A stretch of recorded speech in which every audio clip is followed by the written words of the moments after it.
Знаете, такое чувство, как будто заново родился, как будто бы тебя кто-то спас от смерти, как будто бы тебя сбивал с груза, и когда я снулся в больнице и был счастлив.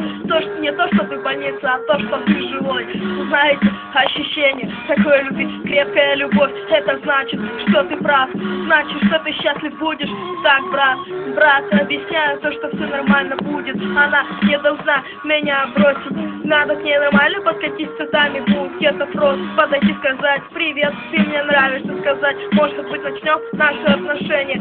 Есть парень, ага, ну извини, может быть, добьюсь, а может быть, пошлю нахуй. Нафиг не надо портить чужие отношения, оказаться в ее глазах последним ради, или в его оказаться последним ради, получить пизды, кто его знает, может он сильнее меня, кто его знает, может быть, я какой-то крупненький качок, который пиздец, какой-то маленький стручок, как не уйдет, и я закачусь спать, а вы скажете, ребята, вот так-то, блядь, ну знаете, я рожден для того, чтобы любить, я рожден для того, чтобы читать рэп, я люблю рэп, люблю девушек красивых, люблю бабки, люблю шоу-бизнес, объясняю вам, ребята, ненавижу тех, кто нам врет и постоянно создает помехи.